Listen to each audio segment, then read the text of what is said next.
Pay attention to the family walking through the entrance gates at Cedar Point Amusement Park in Sandusky, Ohio. The father, Marcus Holloway, carries a backpack. The mother, Jennifer Holloway, holds the hand of their 6-year-old daughter, Emma. Their 8-year-old son, Caleb, runs ahead toward the roller coasters, his excitement captured in perfect clarity by the park's security system. It's 10:47 a.m. on Saturday, July 15th. The sun is bright. The parking lot behind them is packed with families beginning their summer weekend adventures. Within 12 hours, the Holloway family would vanish without a trace. This was not a family vacation gone wrong. This was something far more sinister. The perfect American Saturday. Marcus Holloway, 34, worked as a regional sales manager for a medical supply company. Jennifer, 32, taught 3rd grade at Willowbrook Elementary School in their hometown of Lima, Ohio. They'd been married 9 years. By all accounts, they were the picture of suburban stability.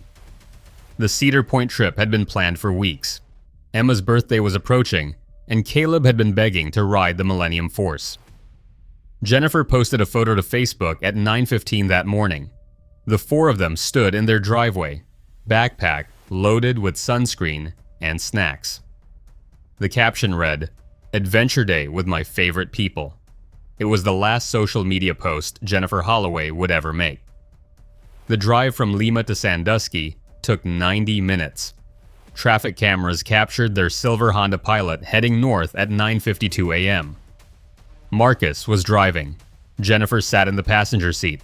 Both kids were buckled in the back. Everything appeared normal. Everything was normal. The family arrived at Cedar Point at 10:40 a.m. Marcus paid for parking with his credit card at 10:43 a.m. At 10:47 a.m., the entrance cameras recorded them passing through the turnstiles. Emma wore her pink birthday tiara even though her actual birthday was still 5 days away. Caleb carried a small digital camera his grandfather had given him for Christmas. The family entered America's roller coaster with plans to stay until closing at 10 o'clock p.m. By 11 o'clock p.m., they would be reported missing. The day unfolds. The morning passed in a blur of rides and carnival games. Credit card records show Marcus purchased lunch at 12:34 p.m. Security footage confirmed the family sitting at an outdoor table near the Gemini roller coaster. Caleb appeared to be showing his father photos on his camera. Emma was eating French fries. At 2:15 p.m., they rode the Millennium Force together. The on-ride photo system captured them mid-drop. All 4 faces showed pure exhilaration. Marcus had his arm around Jennifer. Emma and Caleb both had their hands in the air. That photo became the last verified image of the Holloway family together. At 3:34 p.m., grainy security footage from the Frontier Trail area shows what investigators believe to be the Holloway family walking toward the restroom facilities near the Thunder Canyon ride. The clothing matched. The pink tiara was visible on the small girl's head. After 3:34 p.m., the Holloway family disappears from every camera in the park. No rides, no food purchases, no gift shop transactions, no turnstile exits. It was as if Cedar Point had simply swallowed them whole. When normal becomes nightmare. Jennifer's mother, Carol Stevens, was the first to sound the alarm. Jennifer had called her mother that morning before leaving for Cedar Point. She'd promised to call again around 6 o'clock p.m. Carol Stevens had raised her daughter to always check in. Always. When 6 o'clock p.m. came and went with no call, Carol felt uneasy but not alarmed. By 7:30 p.m., Carol tried calling Jennifer's cell phone. It went straight to voicemail. She tried Marcus. Same result. Both phones were off or dead. By 9 o'clock p.m., Carol Stevens was worried. She called the Cedar Point Guest Services line and insisted on an emergency page. The announcement played 3 times over the park's PA system. No one came. At 10:15 p.m., 15 minutes after the park officially closed, Carol Stevens called the Sandusky Police Department. 2 children made it different. A patrol car was dispatched to Cedar Point at 10:47 p.m. Officer Rebecca Huang arrived at the park at 11:03 p.m. She'd handled missing child calls before. They almost always ended with a family reunited within hours. This case would not be like the others. The search begins. Park Security Director Tom Breslin took Officer Huang to the security control room. The room contained 47 monitors displaying feeds from over 800 cameras positioned throughout the 364-acre park. Huang requested footage from the parking lot. At 10:41 a.m., the silver Honda Pilot pulled into Section 3B, Row 12. The family exited the vehicle. They walked toward the entrance. The vehicle remained in that spot for the rest of the day. At 11:08 p.m., the Honda Pilot sat exactly where the Holloways had left it 12 hours earlier. Huang called for backup. She requested a K-9 unit. She contacted the Erie County Sheriff's Office. By 11:45 p.m., 12 officers were conducting a grid search of Cedar Point. Under harsh floodlights, officers searched restrooms, restaurants, first aid stations, and attractions. They checked behind buildings, in storage areas, in maintenance corridors. They found nothing. At 1:15 a.m., Detective Ray Martinez arrived to take command of the investigation. Martinez was 42 years old, a 20-year veteran of the Sandusky PD. He'd never worked anything like this. Martinez reviewed the security footage personally. He watched the family enter at 10:47 a.m. He tracked them to lunch at 12:34 p.m. He examined the Millennium Force photo from 2:15 p.m. He studied the Frontier Trail footage from 3:34 p.m. Then, nothing. 4 people, 2 of them children, simply vanished from a theme park with wall-to-wall surveillance. Martinez made the call. At 2:03 a.m., he activated the FBI's child abduction rapid deployment team. The investigation expands. By sunrise on Sunday, July 16th, Cedar Point had been transformed into an active crime scene. FBI agents arrived from Cleveland at 5:20 a.m. An Amber Alert was issued for Emma and Caleb Holloway at 6:05 a.m. The park remained closed. Ohio State Police helicopters circled overhead with thermal imaging cameras. Coast Guard boats searched the Lake Erie shoreline. Special Agent Tanya Brooks established a command center in the park's administrative building. Brooks was 39, a 15-year Bureau veteran specializing in kidnapping and missing persons cases. Her clearance rate was among the highest in her field. Brooks began by reviewing every second of security footage. Her team identified 47 different cameras that should have captured the Holloway family between 3:34 p.m. and park closing. Not one showed them. The digital forensics team analyzed the footage for signs of tampering. The files were clean. No gaps. No edits. The Holloways simply weren't there. Brooks shifted focus to the parking lot. The Honda Pilot remained untouched. Crime scene technicians processed it at 8:45 a.m. Sunday morning. Jennifer's purse was in the front passenger seat. Her wallet, phone, and keys were inside. Marcus's phone was in the center console, battery dead. The backpack sat in the rear cargo area. Sunscreen, Band-Aids, water bottles, Caleb's digital camera. The camera's memory card contained 73 photos from that day. The last photo was time-stamped, 3:28 p.m. It showed Emma standing in front of a giant teddy bear at a carnival game booth. She was smiling. The pink tiara was still on her head. 6 minutes later, they appeared on security footage near the Frontier Trail. 6 minutes after that, they ceased to exist in any recorded form.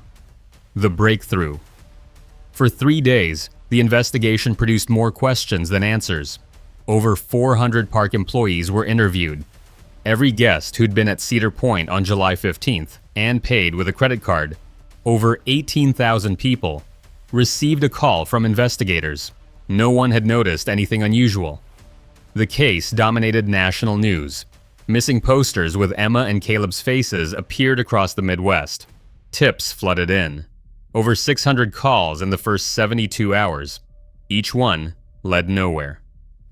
On Tuesday, July 18th at 2:17 p.m., the breakthrough came from an unexpected source.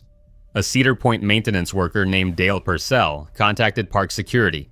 Purcell, 61, had been off on Saturday but had seen the news coverage. Something bothered him. Purcell told security about a contract cleaning crew that had been working in the park that weekend. He'd seen the crew's van in the service area around 4 p.m. The van was a white Dodge ProMaster with Precision Commercial Services written on the side. Purcell remembered because the van was parked in a restricted zone near the employee entrance by the Frontier Trail, the same area where the Holloway family was last seen at 3:34 p.m. Agent Brooks immediately requested all records related to Precision Commercial Services. The park's procurement department provided a contract dated July 10th.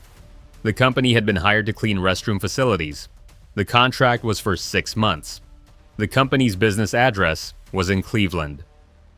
By 4:30 p.m., FBI agents arrived at the address. The building was vacant. It had been vacant for 8 months. No business named Precision Commercial Services had ever leased the space. The company was fake. The contract was fake. The credentials submitted to Cedar Point were fake. Brooks ran the van's license plate through the database. The plate was registered to a different vehicle in Akron. The plate had been reported stolen 2 weeks earlier. The maintenance crew that had access to Cedar Point service areas on July 15th had never existed. The Hunt Brooks assembled a task force. By Wednesday morning, over 50 investigators were working the case. Security footage showed the white Dodge ProMaster entering Cedar Point at 7:15 a.m. on July 15th. 2 men were visible in the front seats. Both wore company uniforms. Both wore baseball caps pulled low. The van appeared again on footage at 4:47 p.m., exiting through the same employee gate. 13 minutes later, at 5:00 p.m., Marcus Holloway's credit card was used at a Shell station in Milan, Ohio, 11 miles south of Cedar Point. The station's security camera captured a man pumping gas into a white Dodge ProMaster van at 5:02 p.m. He wore a gray t-shirt and jeans. He kept his face turned away from the camera. He appeared to be in his 30s, approximately 6 feet tall, medium build. The camera couldn't see what was on the other side of the vehicle. The camera couldn't see if anyone else was there. The man finished pumping at 5:06 p.m. He drove away heading south on Route 250. Traffic cameras picked up the van heading southeast. At 6:03 p.m., the van exited onto a rural county road outside of Jeromesville. There were no traffic cameras. The van disappeared again. Brooks ordered a ground search of the area. State police and FBI agents fanned out across the rural townships south of Ashland County. On Thursday, July 20th at 11:15 a.m., a sheriff's deputy spotted the white Dodge ProMaster in a barn on an abandoned property outside of Mifflin, Ohio, 48 miles southeast of Cedar Point. The barn was surrounded. FBI tactical units established a perimeter. At 12:40 p.m., agents entered the barn. The van was empty. The barn was empty. But the van was not clean. The evidence forensic teams spent 6 hours processing the Dodge ProMaster. The van had been purchased for cash from a used car dealership in Lorain on June 28th. The buyer's name was Robert Chen. The address provided was fake. Inside the van, investigators found hair fibers, fingerprints, and trace DNA. The FBI lab ran expedited analysis. Results came back Friday morning. The DNA matched Emma Holloway. The hair fibers matched Jennifer Holloway. Fingerprints from Marcus and Caleb Holloway were lifted from the van's interior cargo area. The Holloway family had been inside that van. The question was where they were now. Brooks ordered an expanded search radius. Every property within 10 miles of the abandoned barn was searched. Helicopters swept the area with thermal imaging. Bloodhounds tracked scent trails through the woods. At 4:15 p.m. on Friday, July 21st, 6 days after the Holloway family disappeared, a patrol officer noticed fresh tire tracks leading to a dilapidated hunting cabin 3 miles east of the barn. The cabin appeared abandoned from the outside, but the padlock on the door was new. FBI tactical teams surrounded the cabin. Agent Brooks announced their presence. Movement came from inside. Someone was there. At 4:47 p.m., the cabin door opened. Marcus Holloway stumbled out, hands raised, blinking in the daylight. His clothes were filthy. His face was bruised. He was dehydrated and disoriented. Behind him came Jennifer, then Emma, then Caleb. All 4 were alive. The confession. The man who emerged from the cabin after the Holloway family identified himself as Daniel Okonkwo. He was 36 years old, a Nigerian immigrant who had lived in Cleveland for 12 years. He worked part-time at a warehouse in Elyria. He had no criminal record. Okonkwo was arrested and transported to the FBI office in Cleveland. The interrogation lasted 9 hours over 2 days. Okonkwo's story unfolded in fragments. He'd been struggling financially. His work hours had been cut. His wife had left him 3 months earlier, taking their daughter back to Nigeria. He was facing eviction. He was desperate. The kidnapping plan had formed slowly. He'd visited Cedar Point in June. He'd noticed how easy it was to blend in. He'd noticed the service entrances that bypassed at public security checkpoints. He created precision commercial services using fake business documents purchased online. He submitted the fraudulent contract to Cedar Point. It was approved without significant verification. He purchased the van for cash. He stole the license plate. He bought uniforms at a workwear store. On July 15th, Okonkwo entered Cedar Point with a second man he would only identify as Michael. No last name. No other details. Michael had agreed to help in exchange for a cut of the ransom money. They'd worked through the morning as contracted. At 3:30 p.m., they were cleaning facilities near the Frontier Trail when the Holloway family entered the restroom area. Okonkwo claimed it wasn't planned. He saw an opportunity. He saw a family. He saw money. Okonkwo and Michael confronted the family in the service corridor. Okonkwo showed them a gun. It was not loaded. He would claim later that he'd never intended to hurt anyone. He just wanted money. He needed money. The Holloways were forced into the white van. Caleb tried to run. Michael grabbed him. Emma was crying. Marcus was pleading. Jennifer was trying to protect her children. The van left Cedar Point through the employee gate at 4:47 p.m. No one stopped them. No one checked the back of the van. They drove to the abandoned property in Mifflin. The Holloways were moved to the hunting cabin. Okonkwo used Marcus's credit card to withdraw cash at 3 ATMs before the card was frozen. Total take, $900. It wasn't enough. It was never going to be enough. Okonkwo claimed Michael left on July 17th, taking half the cash. He'd been alone with the family for 3 days, increasingly panicked, unable to release them without facing arrest. He'd provided food and water. He knew he'd made a catastrophic mistake. He didn't know how to fix it. When FBI agents surrounded the cabin, Okonkwo felt relief. Justice and aftermath, Enyel Okonkwo was charged with 4 counts of kidnapping, 4 counts of felony restraint, extortion, identity theft, fraud, and weapons violations. The individual known as Michael was never identified. Investigators believed Okonkwo had acted alone and invented Michael to reduce his culpability. The trial began in February of the following year. The evidence was overwhelming. Security footage, DNA evidence, Marcus Holloway's stolen credit card, testimony from the Holloway family themselves. The defense argued desperation and mental health challenges. Okonkwo's attorney presented evidence of depression, financial ruin, and cultural displacement. The prosecution acknowledged Okonkwo's struggles while emphasizing the terror inflicted on 2 children. Assistant District Attorney Michael Brennan was direct in his closing argument. Desperation may explain actions. It does not excuse them. The jury deliberated for 11 hours. On March 3rd, they returned a verdict of guilty on all counts. Okonkwo was sentenced to 45 years in prison. He will be eligible for parole in 2052. The Holloway family did not attend the sentencing. Their victim impact statements were read by the prosecutor. Jennifer described her children's nightmares. She described Emma's fear of enclosed spaces. She described Caleb's anger and confusion. Marcus's statement was shorter. He expressed no anger toward Okonkwo. He expressed sadness at a system that had failed someone so completely. He expressed hope that his family would heal. Where they are now. The Holloway family no longer lives in Lima, Ohio. They relocated to North Carolina 6 months after the kidnapping. Marcus took a new job. Jennifer stopped teaching and now works from home. Emma, now 10, is in therapy twice a week. She no longer wears tiaras. She doesn't ask to go to amusement parks. Caleb, now 12, struggles with trust. His grandfather's camera remains in a drawer, untouched. The 73 photos from that day were deleted. Cedar Point implemented significant security changes following the incident.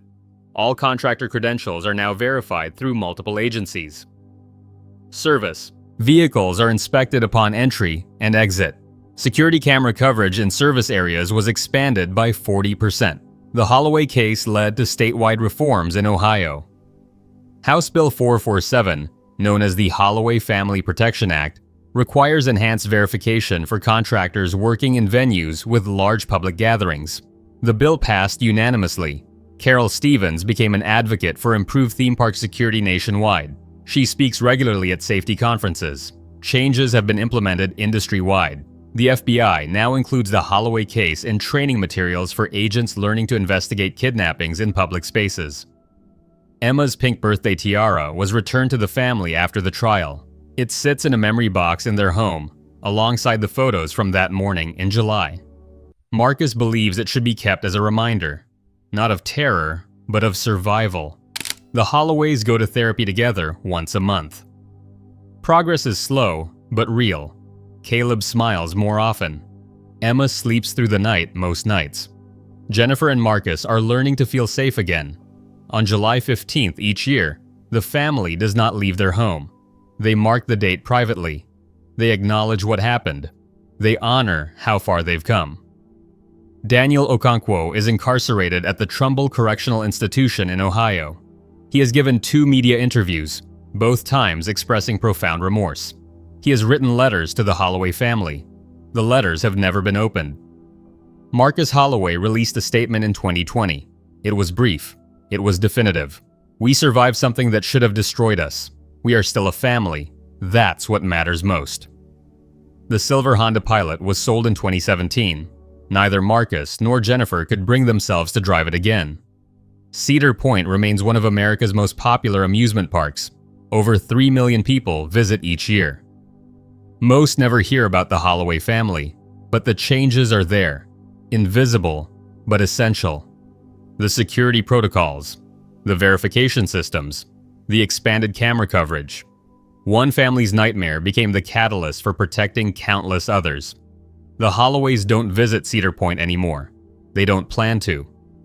Some places remain marked by trauma, but Emma is learning to trust again. Caleb is finding his smile. Jennifer and Marcus are building a new normal, one careful day at a time. They are survivors. They are still a family. That's what matters most.